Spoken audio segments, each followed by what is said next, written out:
Welcome to Donu's Week, which is about what I've been up to for the past 7 days, the people I've interacted with, the places I've been to, the things I've done and not done, and the thoughts I've had. Hello everyone, welcome to Donu's Week. Thank God it's Friday. So let me tell you what's been happening in Donu's world in the past 7 days. Well, I'm very pleased to announce that my health is improving. Thanks to a new medication I was given by my doctor, I can now breathe much more easily. I had breathing problems caused by the fact that I was a heavy smoker for many years, and I've given up cigarettes, but I still vape. And I was having issues with breathing, but those issues are subsiding because now I've got this medication and I've got more energy. I'm able to exercise more. I'm happier. And I think even though I'm 66, I'm actually heading on an upward trajectory rather than going down, which is what normally happens as people get older. Okay, so a highlight of the week was an invitation to the Turkish National Day at the Turkish Embassy in Abuja.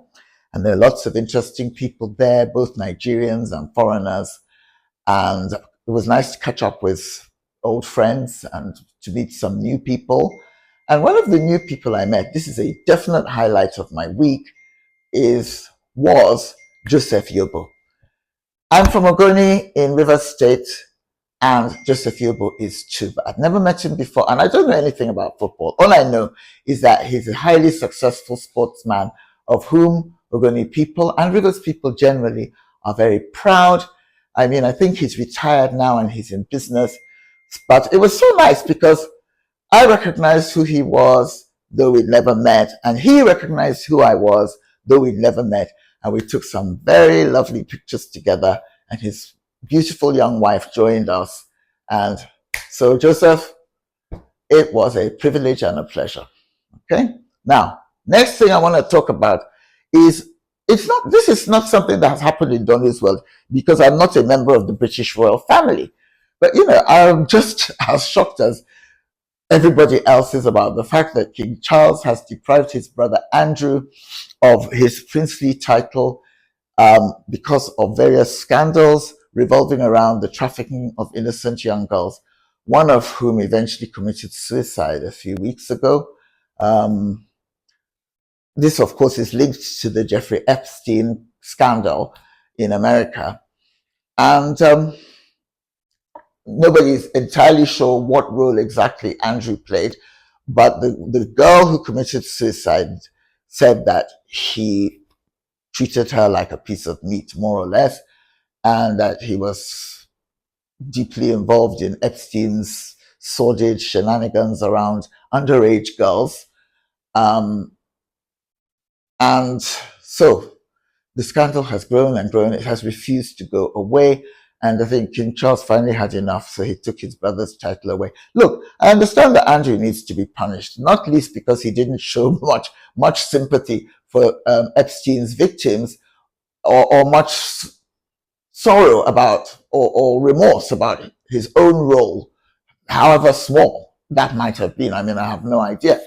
But he lied and lied, pretended to be cutting Epstein off when Epstein was caught, and then was seen with him afterward. The whole thing is a mess. But what surprises me, so I'm not saying he shouldn't be punished. He has brought disrepute onto the royal family, which depends on, good reputation to maintain the goodwill of the world and the British people. But, my thing is that I'm not sure that you can take away a title that somebody was born with. I mean, you can, and King Charles is doing it, but to me, taking away a title that someone was born into and born with is like removing their surname, And I'm just really surprised that it's regarded as an appropriate punishment for Andrew.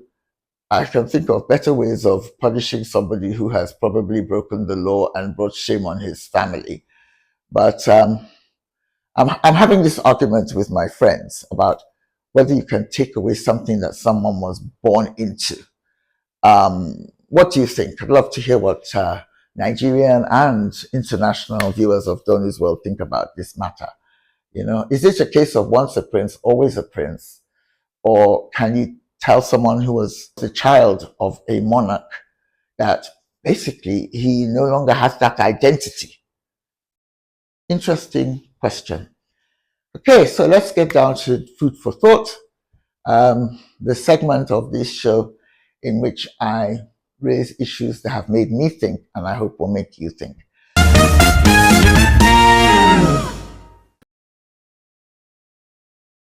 Okay, so I was looking at my life now and in the past, and I realized that most of the problems I have were caused by me, as in self-inflicted. Certainly around health, a large percentage of the struggles I've had are caused by my lack of discipline or failure to respond robustly to challenges that other people have responded to robustly. For example, I was kidnapped in 2015. Yes, that was a very traumatic experience.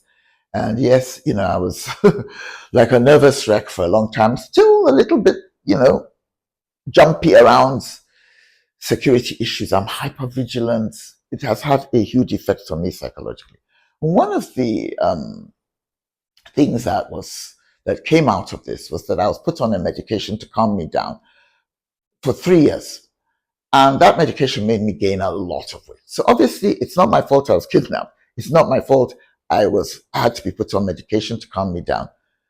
But I stopped taking that medication some time ago, and I haven't faced up to the challenge of losing the weight that I gained.